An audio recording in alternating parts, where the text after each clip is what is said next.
Is tracking jihad just Islamophobia? Then Sharia states must be utopia. But the Daw is getting tougher because there is no buffer to keep you from seeing their myopia. Ladies and gentlemen, welcome again to another thrilling episode of This Week in Jihad. And I am Robert Spencer. We have here with us the great, the one, the only, the master of disaster, Mr. Dr. David Wood, the world's premier foe of all hypocrisy, untruth, and dawa. Ladies and gentlemen, let's welcome David. Good evening, David. Good morning, David. How you doing, Robert? David. David, how you doing? This is it, man. The apex. And so we're very glad that you were able to share this moment with us. And I say we've got a lot of jihad here, so I should stop kidding around and get right to it. Shall we start, as is our custom, with the stupid infidels? Can never have too many stupid infidels. There's never a shortage. Never, ever a shortage. So let's start with the Democratic Republic of the Congo, which is not ordinarily a place where one finds stupid infidels. And indeed, David, in this case, we do not have stupid infidels, but not in the Democratic Republic of Congo, but the analysts in the West who are looking at the Democratic Republic of the Congo. And I'm talking about a publication with which I was hitherto unfamiliar called The New Humanitarian, which I would venture to guess is same as the Old Humanitarian. And the New Humanitarian is writing an article called Islamist Rebel Attacks Trigger Rising Mental Health Concerns in DR Congo. And the story is all about how essentially jihad is driving the Congolese crazy, which is perfectly understandable, and that there are more than 100 armed groups, it says, in the DRC's eastern provinces.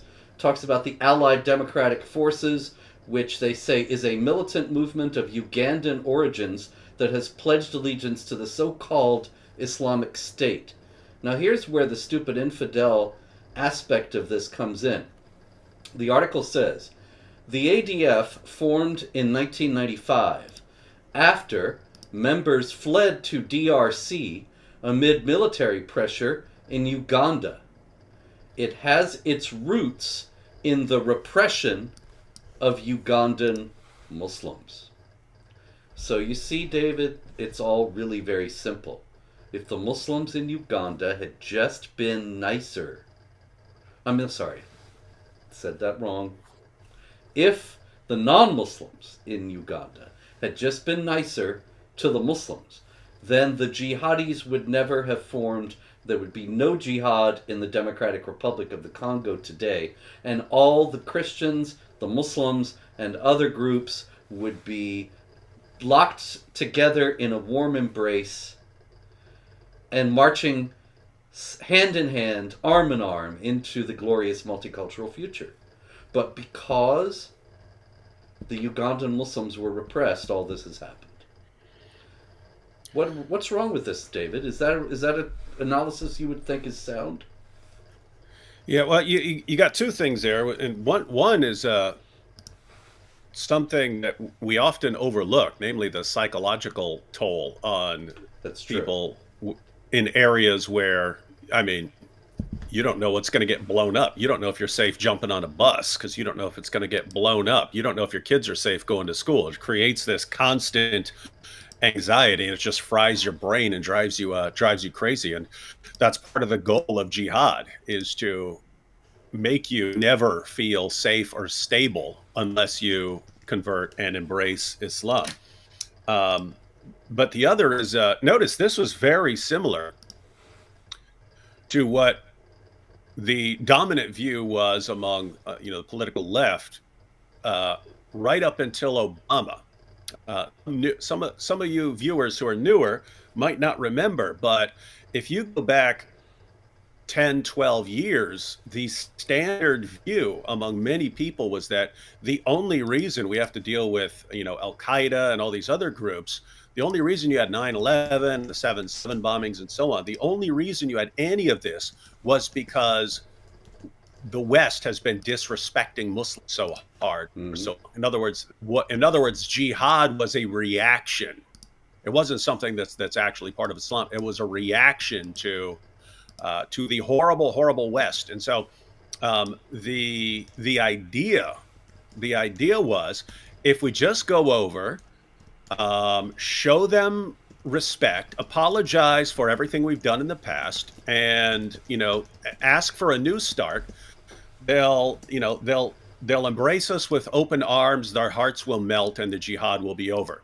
That was the dominant theory among many here in the West. And so that's exactly what Obama went and did. So President Obama went and delivered his famous Cairo speech. I don't care what position you have. If he was right, that was a brilliant speech. In other words, if that entire theory was correct, you could not have done a better job trying to set things in motion, trying to bring about reconciliation than Obama's Cairo speech. Now that's an interesting angle. Yeah, it was an absolutely brilliant speech for saying, hey, let's get a new start. You've been disrespected in the past. We want a fresh start where we're going to respect you. And after that speech, we got to put the entirety to the test. So now you're going to respect them. And now jihad's going to be over. What happened right after that? ISIS. Didn't quite work out.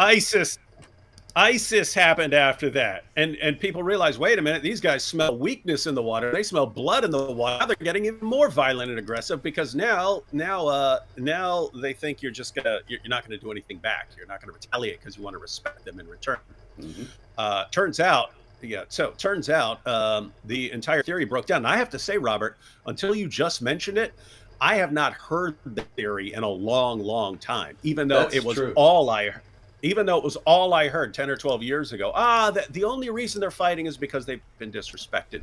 And then we got Obama. They did it as a massive experiment. If the entire theory is correct, we're going to solve this now. Jihad's going to be done. Instead, jihad exploded, pun intended. Jihad exploded. And so the entire theory was dashed to pieces. And I think it somehow managed to sink into lots of people. Oh, this is not going away by showing respect, and this isn't because they've been disrespected. It really is part of the ideology. So what sucks is, like, endless people have to die in order to test our theories about jihad here. So we got our little theories, and we say this will fix the jihad. This will fix it. I learned this at my Ivy League school when my professor taught me that. Let me go put it into action. Oh no! Thousands and thousands of people are being raped and killed because of my idea. But apparently they do learn. It just takes a really long time. It's an excellent point, sir. I hadn't really thought of it, but you're absolutely right. I haven't heard anybody say any of that in years. On the other hand, I think it has been, to a tremendous degree, internalized. Now it's just taken for granted among Western policymakers that when they're confronted with jihad, they just have to come across with a series of concessions and payments and various other things that they think will calm it down, and nobody re-examines these premises to start with. And that is the other aspect of this, that they say that it comes from the repression of Ugandan Muslims. There may actually be something to that, but it's ultimately disrespectful to the Allied Democratic Forces and to the other jihadis in this region of the world to say, oh, you're just reacting to people being mean to you. It is removing from them their own agency, the possibility that they themselves could have motives that do not depend on what other people do. I am a being, and so are you, as far as I know, David, we are capable of rational thought.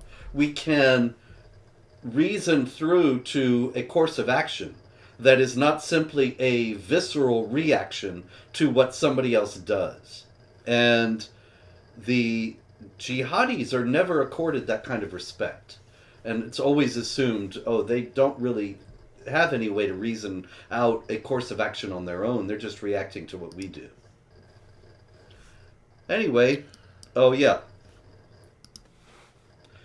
Shall we go on, or you got something to add to that?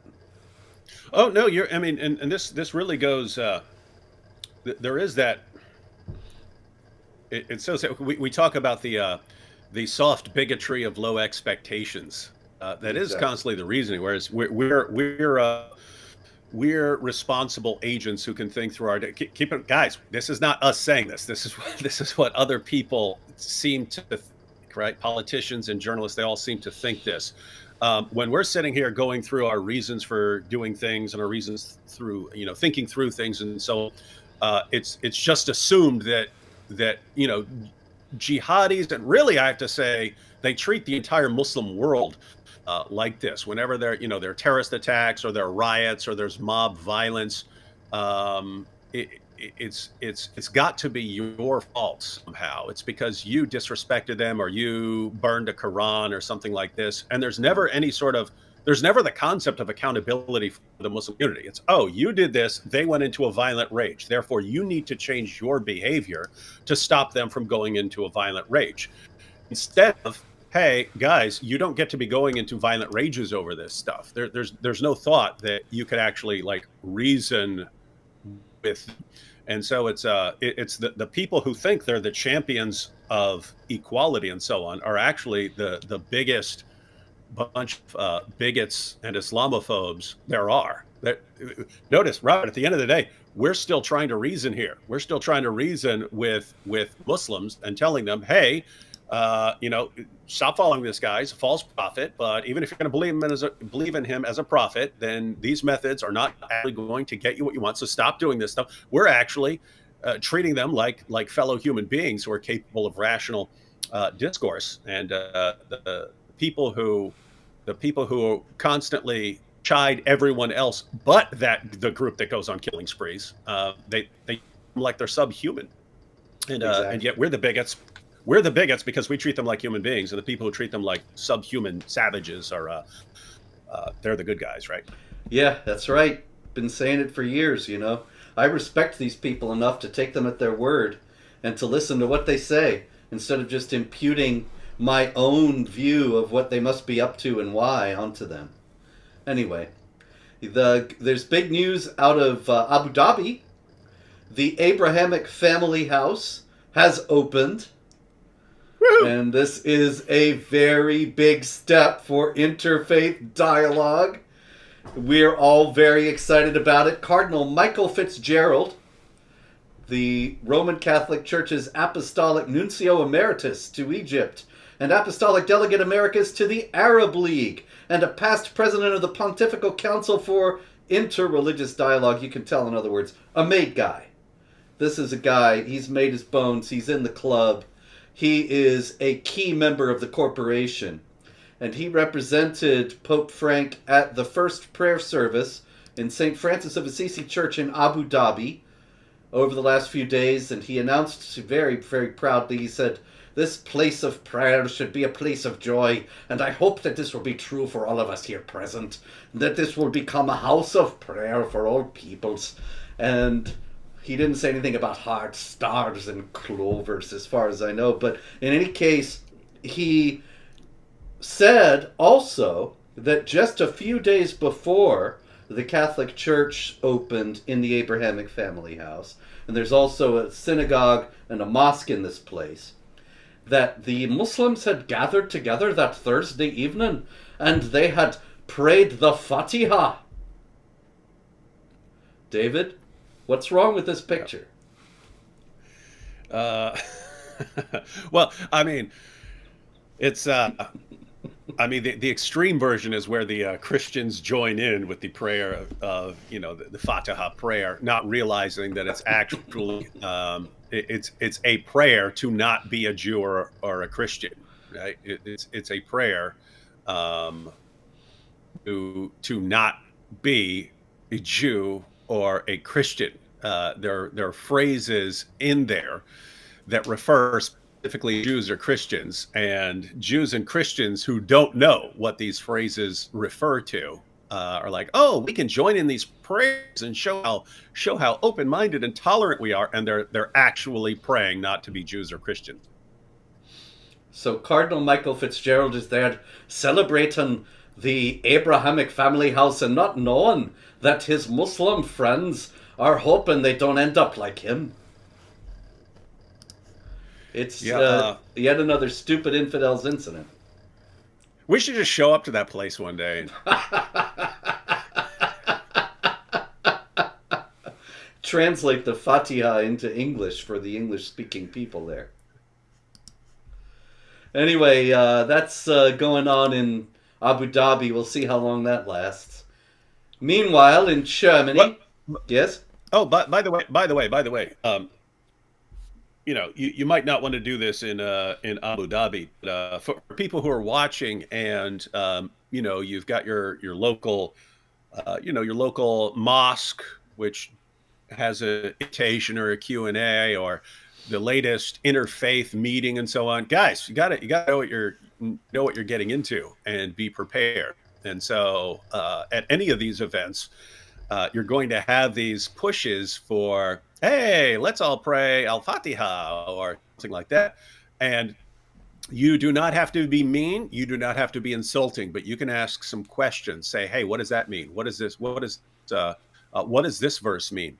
Oh, that's what it means. Well, let me ask you a question. Why do your commentators say it means this? Why does it say that this is actually like a curse on Jews and Christians? Why is that?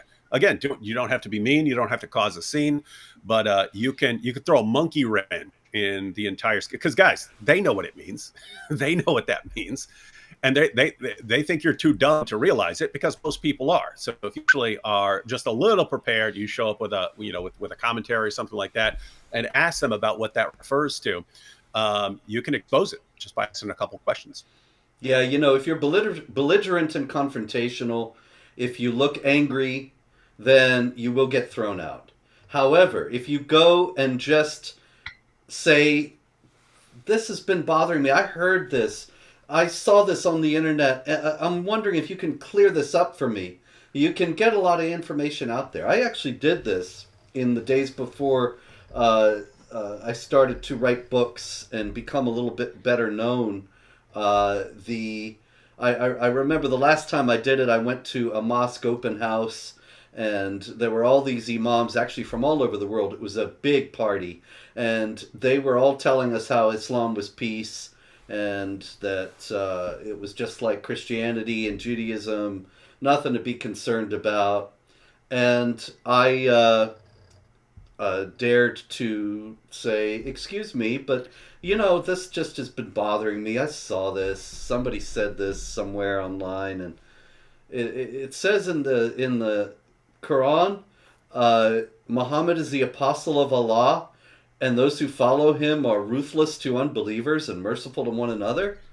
And the guy says, "Oh, that's not in the Quran." And I said, "Well, actually, I noted it down here. It says, chapter 48, verse 29. Could somebody check that and see what it says there?" And then he says, oh yeah, actually, yeah, that is in the Quran. And then he had to try to explain it away, of course. And you can't press your luck on these things, because after that, I let it go, because you could end up actually in a physically dangerous situation if you go too far with it. But all the people there then heard that this was in the Quran, and they heard him try to explain it away, but there's only so much you can do with that. Yeah, there's Greg Kokel, who he had a book called Tactics, but he calls it putting a stone in someone's shoe. You ever get a little rock in your shoe and you're trying to walk, but it's kind of annoying? You can still walk and stuff, but he's got this something's bothering you, right?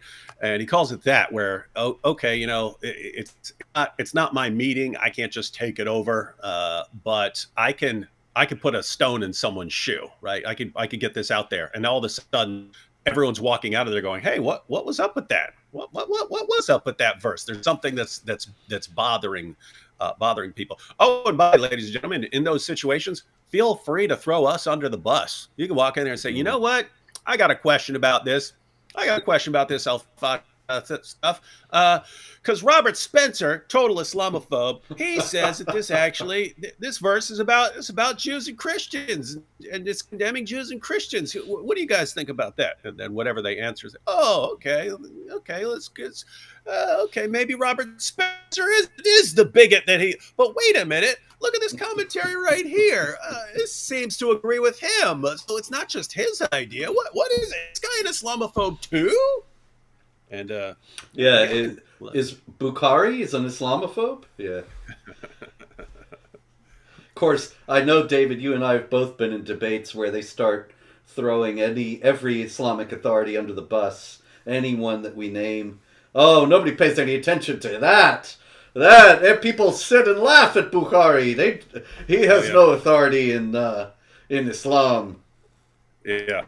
No, you're right. It's hilarious. I mean, the modern dawah is like throw everyone from the past 1,500 years under the bus, and the only people who understand Islam are modern 21st century Western Muslims. If you're trying to read people in the West, and yes, you throw everyone.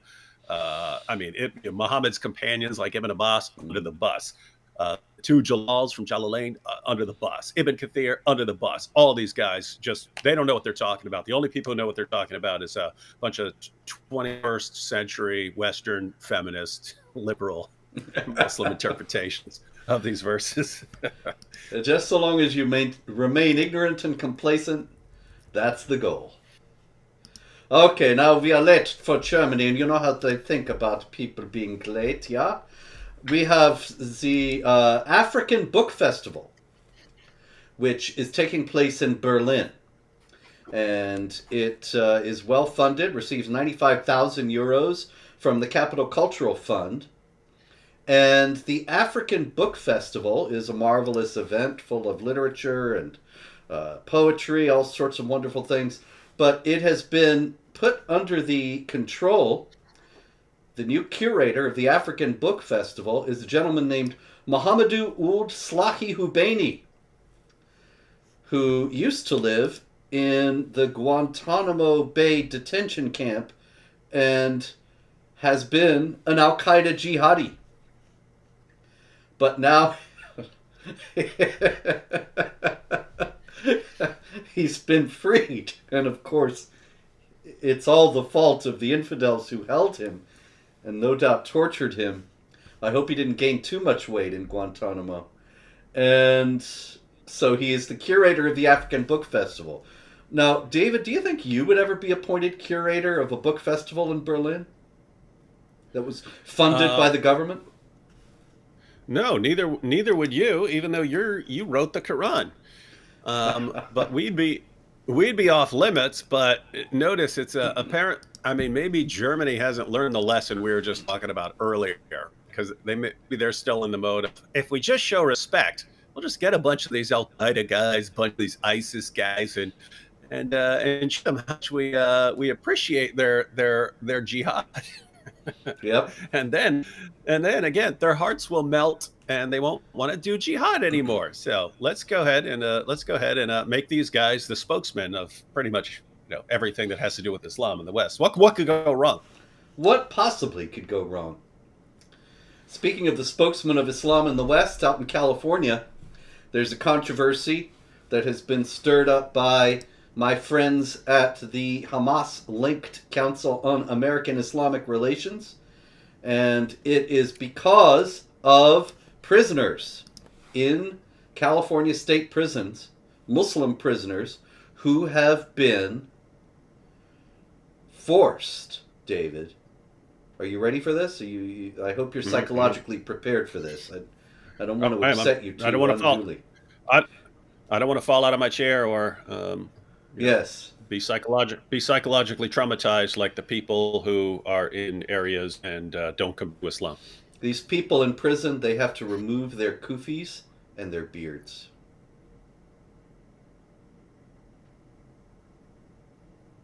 Wow. Yeah.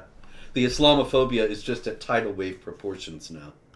And so the Council on American Islamic Relations is saying this is demeaning, that this is a violation of religious freedom, and they are suing so that the California state, actually California seems altogether willing to grant concessions in this regard. But what do you think about this, David? Yeah. So anyway, I was actually in. I mean, this is it's a totally different state. So this is East Coast versus West Coast. But I was there when at one point you could have long hair. You could have guys could have long hair. You could have dreadlocks. You could whatever kind of hair you wanted, whatever kind of hair and beard you wanted to wear. And then so this was back in.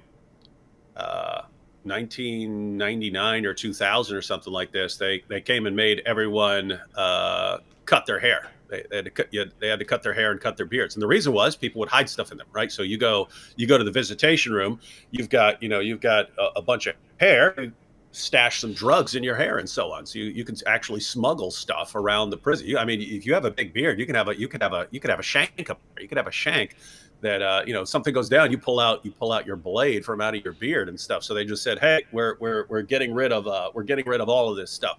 So I don't know what the rules are in out in California. It sounds pretty similar. We've got to have guys cutting their stuff down to keep from being able to hide stuff. And of course the Council on American Islamic Relations will sue. The California Department of Corrections will back down, and then the only people who can walk around smuggling stuff will be Muslims. They'll be the only people who have who have weapons in their beards and stuff like this. Mm-hmm. No, everyone else will be totally unarmed. That's it. So yeah, it looks as if they're actually just going to put in statewide rules allowing for all this, because of the threat that CARE has given them, the threat of a lawsuit. And Antonio Cueva, who is the vice president of Santa Clara County Correctional Peace Officers Association, he says, we stand with our CARE friends to ensure that freedoms are guaranteed and protected. So he has friends in CARE, and that's wonderful. But you're right, you can hide things in long beards. I actually don't have a long enough beard to hide a shank, but I've got a pair of nail clippers hidden in this one. Mm-hmm. Okay, so Tunisia. Interesting video out of Tunisia. I don't know if you saw it, but in Tunisian there's a very controversial thing going on, because the country has been inundated with sub-Saharan Africans who want to get to Europe, but a lot of them end up getting to Tunisia, and they think, well, Tunisia's nice, I'll just stay here. And the Tunisians are not happy. And the president is actually taking steps to remove these people and send them back to sub-Saharan Africa. And a lot of people are saying, well, this is racist, of course, because the new migrants are black and the Tunisians are Arabs, and so on. And so there's been a lot of controversy about it. And the recent video that's going around, it's a marvelous video, David, of a man on the street interview. And this elderly Tunisian, he's probably about 65, 70, and he's being asked about this. And he says, yeah, I think they should all go. They're not Tunisian, they have different culture, different values, so on and so on. And the interviewer says, well, have you ever met any of the sub-Saharan Africans here in Tunisia? And he says, what do you mean? Met them? My grandfather used to buy and sell them.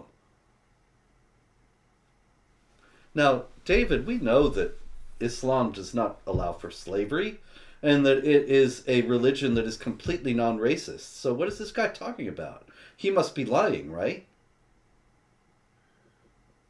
I mean, obviously, if you ignore 14 centuries of history and you pay attention to when President John F. Kennedy made places like Saudi Arabia and abolished slavery, then and then you read that back into your ideas of Islamic history and say, oh, what John F. Kennedy made them do in the the 20th century, that must have been the rule all along.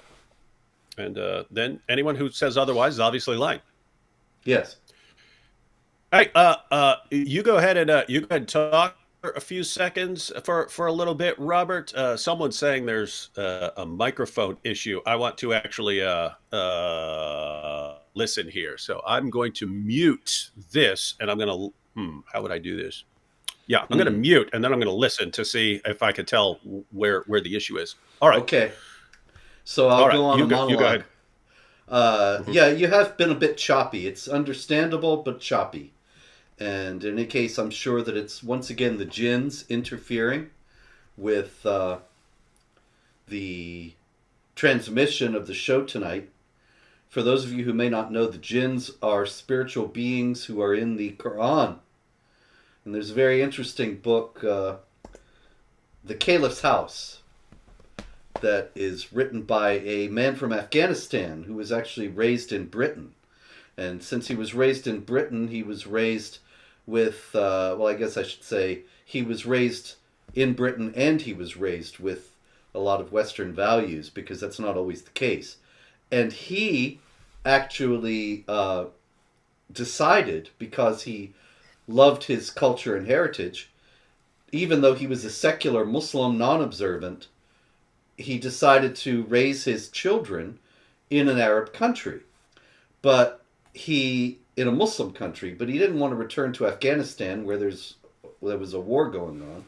So he actually bought the house of one of the old caliphs of Cordoba in Morocco and moved his family to Morocco.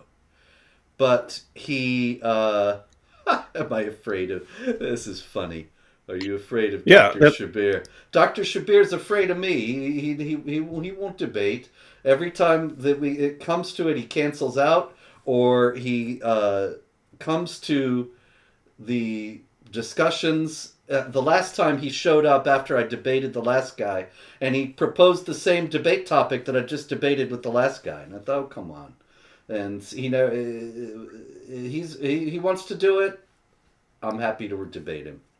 Anyway, I mean, I actually debated Shabir on the topic, is the Quran a book of peace? And you guys can still watch that and tell me how his how Shabir denying offensive jihad works out, because that's another situation. It's exactly, matter of fact, Robert, that's exactly what we just said. The idea that a modern Western Muslim speaks for Islam, and 14 centuries worth of Muslim scholars all got it wrong. They all got it wrong. Oh, this is rich. Look at this, David. Sit down with a good Muslim scholar, inshallah, and he will explain to you context. Oh, yeah. No, that's actually... So this is the Darussalam edition of Sahih al-Bukhari, Volume 9. You can go to the end of Volume 9, and you have Appendix 3. Appendix 3, which is the call to jihad. So this is what you get at the end of the Darussalam edition of Sahih al-Bukhari. And at the end, we have Appendix 3, the call to jihad. And this essay explaining explaining how jihad ties together, is by Sheikh Abdullah ibn Muhammad ibn Humaid, who was the Chief Justice of Saudi Arabia and the Imam at the Grand Mosque in Mecca. Doesn't get any higher than this. And he says exactly what we say. He explains jihad in terms of stages, right? He breaks it down a little different. I normally explain it in 3 stages. He gives 4. He says there's the stage when you can't fight jihad because the community's too weak. Then there's the stage where fighting in self-defense is permissible.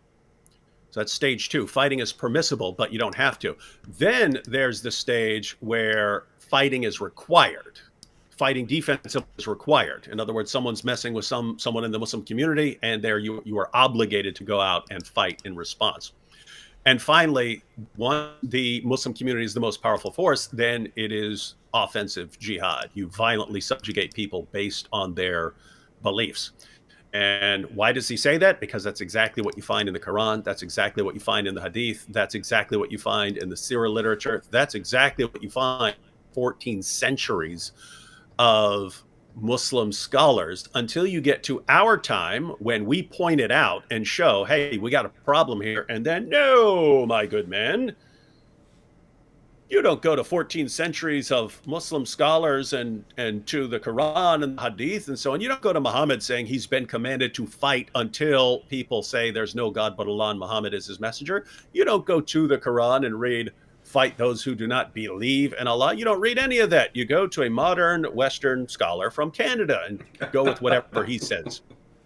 Yes, indeed. Anyway, for those of you who are keeping score, I think I'm duty bound to finish what I was telling you about the guy who bought the house in Morocco. He tried to modernize the house, redesign it the way he wanted it, but he kept running up against people who didn't want to do any changes to the house because they said it would make the jinns angry. And he kept on being dismayed because he would find what he thought were modern, westernized Moroccans, and they all believed in the jinns. And so when I say the jinns are interfering with the broadcast, that's kind of what I'm referring to. Anyway, David, there's a big story here in Times of Wasting, so we should get to the big story out of England. There was a Qur'an desecration. Respectful moment of silence there. Yeah, I know. No, that's not. This is the Qur'an that was desecrated. You can see it there. Can you see the screen, David? Yes, absolutely. You will note that there is a tear to the cover, a small tear to the cover. There is also a page with a smudge in the margin, not where the print is, but in the margin. That's it. That's what happened. But there were rumors. This happened at Kettlethorpe High School in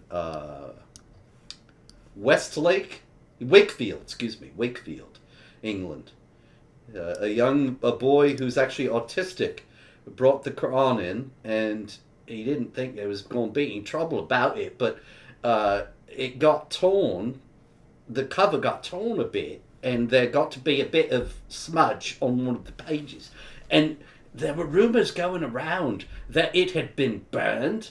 There were rumors that it had been destroyed in some other way.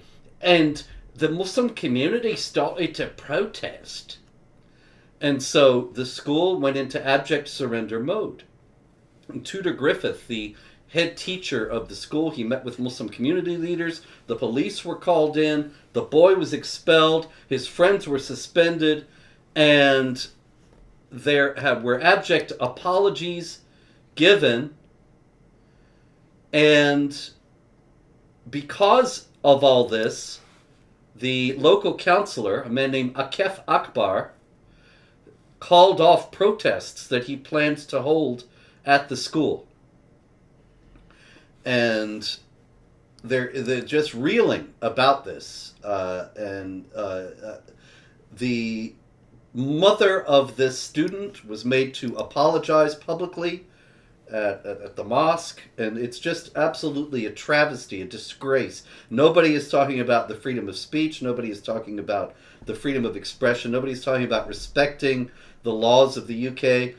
It's as if you're in Saudi Arabia. It's as if you're in Iran or Pakistan, and they're trying to stave off the mob by assuring them that they have total respect for the book, that they will teach the students to respect it, even the non-Muslim students.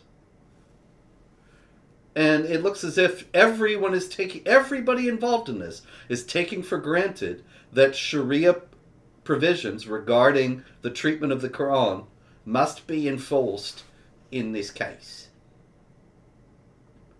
Yeah, and look at what they're actually doing, because we've only mentioned it 10,000 times. You are showing the community there, the Muslim community, hey, if you want us to enforce Sharia blasphemy laws, just do some protests and make us really worried that you're gonna get violent over this, or just complain about the Islamophobia, and let's face it, if Great Britain, if British authorities have to decide between protecting kids and protecting Islam, they protect Islam.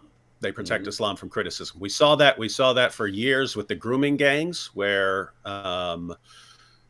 grown men were allowed to groom, drug, rape, and gang rape teen girls, and or earlier, and no one was allowed to do anything about it because they didn't appear homophobic. Well, you got the same situation right now. If the mob says, "Hey, go after that kid, go after that schoolboy," or we're going to be outraged, or we're going to call you all Islamophobes. What do you think they're going to do? Exactly. And Anyway, I and by put the way, this up. that's what groups like CARE are trying to do over here, right? They want the Mhm. same. They want the same scenario where a jihadi can do anything he wants, and we have to keep our mouth shut about it. That's exactly it. I did want to just mention this real quick, and we'll get right back to that. Trabant says, I had to glue the study Quran I bought back together. It's all just a grift. The study Quran itself is a grift, my friend. The study Quran is a long winded exercise in detours and deflections away from what the Quran means and what it has been and how it has been interpreted by Islamic authorities throughout history and how it is understood by the vast majority of Muslims. You want to find out what the Quran is really all about, you have to get the critical Quran, which is not a grift, it's the real thing. The critical Quran available now, pardon the commercial, but if you're talking about being cheated by Dawah-gandist versions of the Quran, then you really need one that tells you the honest truth. That's all. You know what's weird about that study curve? So yeah, you can go to topics, and they clearly they've clearly got an agenda. But for some reason, on what the Quran says about the Bible, they're insanely more honest than most Muslims. I don't know if that's meant to. I don't know if that's meant to be a way to bring about reconciliation. If they say, hey, yeah, actually, the Quran is praising, and it's not just in some original Yeah, uncorrupted form. The Quran seems to be declaring the continuing authority of other books like the Torah and the Gospel and stuff. So I don't know. It's weird that they're just honest about that, but I don't know. Weird stuff. oh, I think it's just more Dawa, David, actually. It's just my opinion, but the idea, I think, is exactly to inculcate in non Muslims the idea that Islam is peaceful, benign, nothing to worry about, has a wholly positive view of Judaism and Christianity. And so, as it happens, they end up being more accurate than the Dawa folks on that particular. But sometimes what they say is completely ridiculous. Like, I really had to laugh. I actually laughed out loud when I was reading. I mentioned earlier 48:29. And in the study Quran, 48:29 once again says, chapter 48, verse 29 of the Quran says, Muhammad is the apostle of Allah. Those who follow him are ruthless to unbelievers, merciful to one another.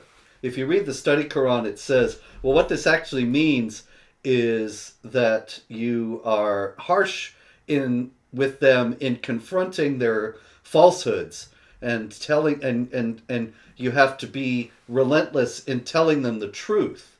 And so what it actually ends up meaning is that you be nice to them by preaching Islam to them in a kind and gentle manner. And so you end up being kinder to the unbelievers than to the believers themselves. And they, in other words, completely turn around the plain meaning of the verse and the way that it's understood by all the principal tafsir and make it into Muhammad is the apostle of Allah. Those who follow him are merciful to one another and even more merciful to the unbelievers.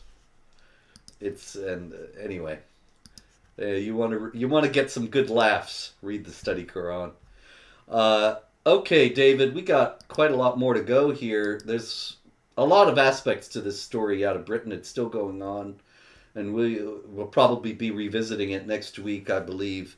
There are some people who are outraged that this is going on, that this minor damage to the book, but it's clear that it's being used opportunistically. The the minor damage in order to compel, intimidate the British society, British citizens into treating the Quran the way Sharia teaches the Quran must be treated. And by the way, Robert, notice how easy it would be for school authorities, politicians, police, whoever's involved, to respond to this, especially journalists. Imagine if we were in a sane world and someone, we got all this problem. Someone dented a copy of the Quran. Just imagine, hey, why don't you guys get this mad over grooming gangs? Why don't you guys get this mad over terrorist attacks? Why don't we see this kind of organization and this sort of these protests, these marching? So why don't we see this when someone is slaughtering unbelievers in the name of Allah? Because you're really telling us about your priorities here, and just asking that question. Watch how quick they are. Oh no, yeah, of course we're more concerned about the grooming gangs. Of course, okay, yeah, a little half-inch tears, not too big an issue. It would be very easy instead. Well, they know they can get what they want. And there's even a case, David, they could use, because there was another case out of a school where 4 teenage Afghan migrants were put into this high school, and now they have been arrested on suspicion of raping one of their 15-year-old female classmates. And so here is a perfect opportunity for the Muslim community to show, for the non-Muslim community to do exactly what you said and challenge the Muslim community about this, and to show that kind of indignation that they are showing regarding this allegedly desecrated Quran to the grooming gangs. But of course nobody is talking about that in Britain. Yep. They don't care. It's weird. Yeah. Quite a few stories this week regarding women. I have a whole women's section this week, and time's a wasting. So in Denmark, terrible story out of Denmark, David. A migrant from Somalia promised his 12-year-old daughter an exciting and exotic 4-week summer vacation in Somalia. And really, I thought, yeah, that does sound nice. Mogadishu in the summer. And I almost booked a room, but the hotel got blown up. So I'm going to have to find another one. In the meantime, the 12-year-old thinks, well, this is going to be great. And they go off to Somalia. The 12-year-old girl, when she gets to Somalia, her father introduces her to her new husband-to-be, who is 75 years old. It gets worse. She refuses. She says she will not marry this gentleman. And consequently, the father begins to sell her. And she is repeatedly raped. Now, you have discussed why this would happen on previous shows in other contexts, but it's the same thing here, David, is it not? Why on earth would he start to... We know that the Quran says that the non-Muslim women can be used as sex slaves, but this guy started to use his daughter in this way and keep the proceeds. Why would he start to treat his own daughter like that? Yeah, I've heard I've heard stories similar to this in the past, but the idea is, if you do not do what we say, then you're acting like an unbeliever, and we're going to treat you like an unbeliever. And we're going to treat you like an unbeliever until you decide that you want us to treat you like a believer again. And so if you want to act like a non-Muslim, great. We'll treat you like a non-Muslim sex captive. And until you want to be treated like a good Muslim girl, in which case, keep your mouth shut, and we're marrying you off to this 75-year-old. And so that's a terrible story. We don't know how it's going to turn out, but at least it has all come to light now. And the father has been arrested, and so he is going to go on trial. The girl is in some sort of a government facility, and so we can hope that she will be able to recover from this ordeal. In any case, another ordeal out of the Al Hol refugee camp in northeast Syria, which is a hotbed of activity of the Islamic State, ISIS. And the Daily Beast, of all people, a publication that usually publishes dawah uncritically and never has a cross word to say about jihadis, revealed that there are 13 and 14-year-old boys in the camp who have been taken by the ISIS women in the camp and forced to have sex with other women with the idea of impregnating them so that they will have babies who will grow up to be new ISIS fighters. And they actually approached the guards at this camp and said, "We are being forced to have sex with the ISIS women to impregnate them. Can you get us out of here?" Now, David, I got to say, that's a new one. I haven't heard this one before. Yeah, it makes perfect sense. But you have, temporary marriage, mutta marriage, but that's normally for a guy who just wants to have sex. It's a form of prostitution. Allah just made it halal. So it's a form of prostitution that goes all the way back to the time of Muhammad. But yes, this version of it, because I would assume they're doing, little temporary marriages and stuff. Say, hey, you're married to this woman for the next hour, so you can have sex with her and hopefully get her pregnant.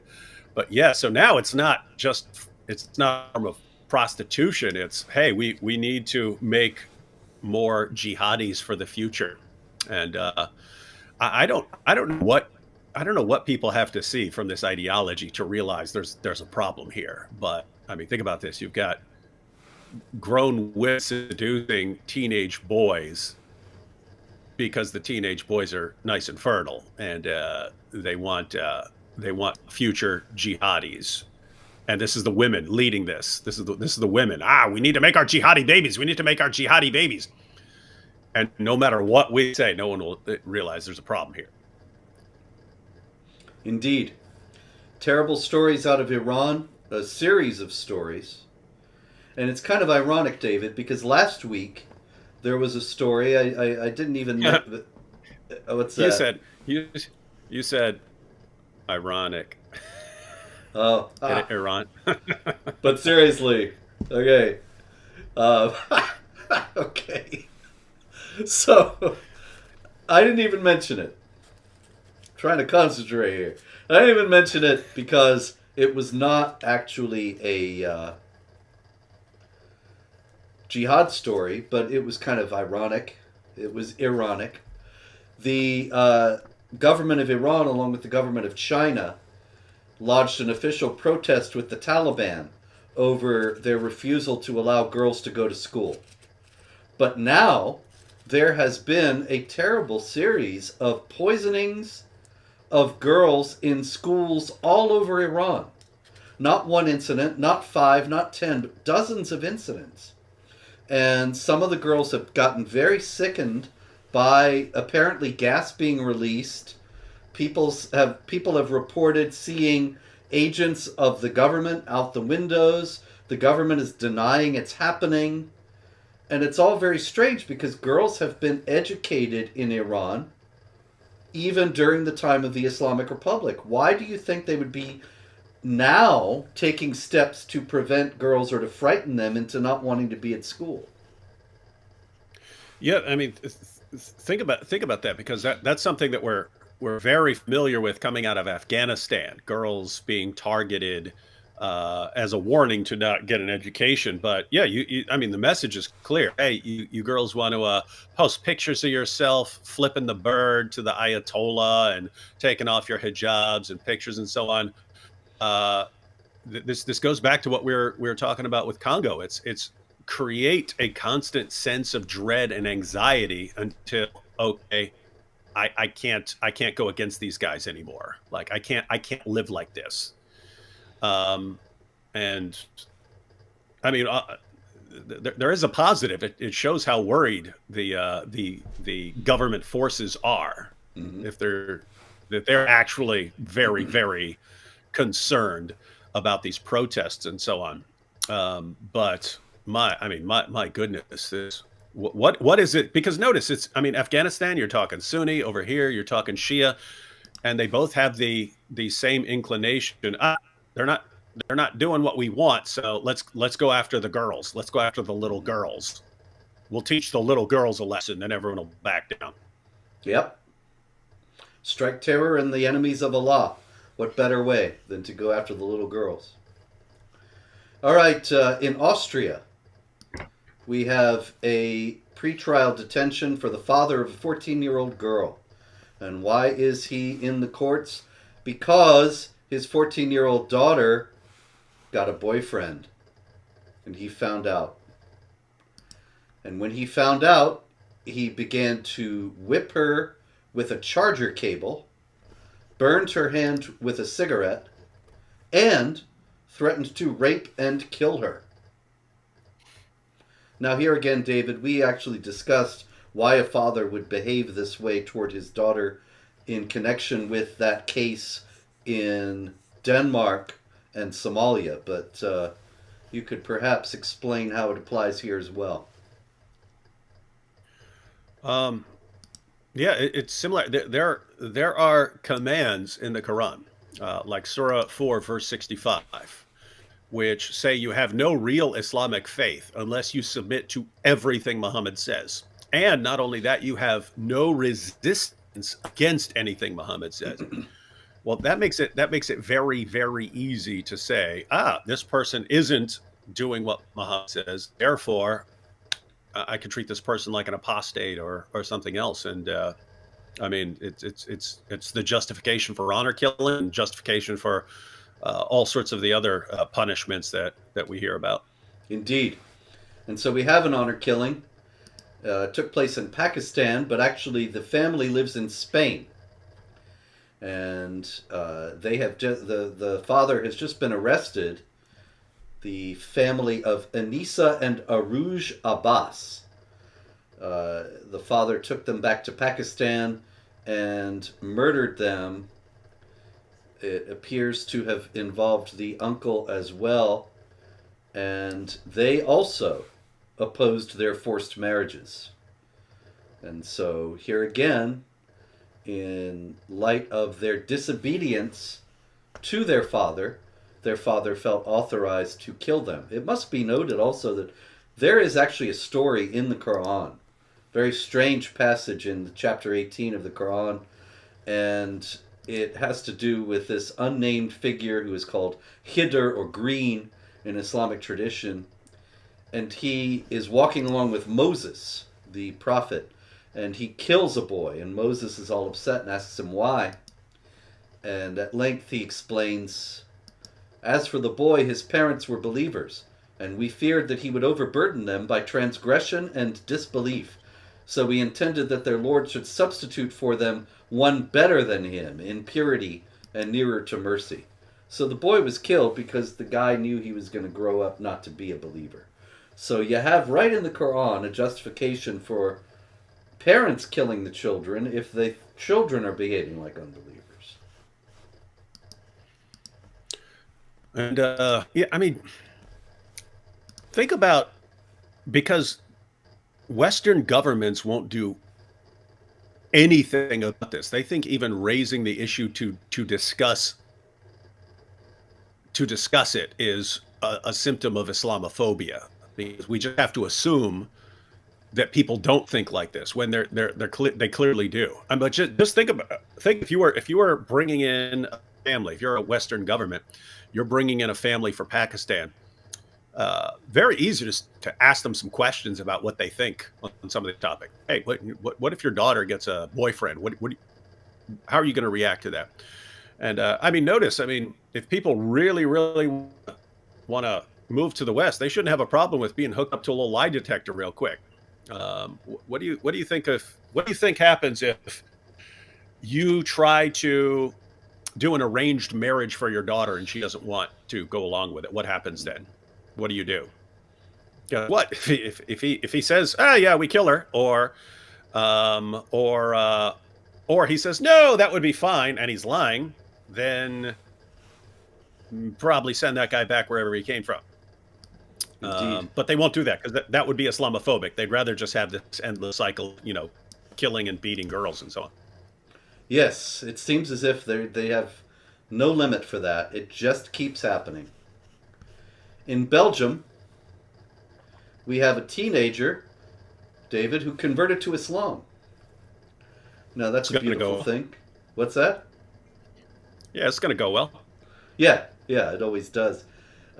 He then decided that it would be a fun way to pass the time by making videos of himself destroying crucifixes. Now, why would he want to do that? Doesn't he have respect for the people of the book? Yeah, that's what Jesus is going to do according to Islam. That's what Isa is going to do when he returns. He's going to break all the crosses. He's going to smash them. So this guy's just doing the helping out Isa here. Exactly. And not only did he just harmlessly break crosses, but he is now suspected, 15-year-old boy we're talking about, of plotting a jihad massacre in Belgium. And he spoke about making a bomb and various other things. He is in custody at this point, but he's only 15, so he's likely to be out walking around pretty soon. Let's see. Oh, and we also have... As long as he goes through one of their famous de-radicalization programs, I'm sure he'll be fine. De-radicalization programs have never, ever worked, and I challenge anyone to show me one that has. I see that we are a bit later than I thought it is. We are out of time, ladies and gentlemen.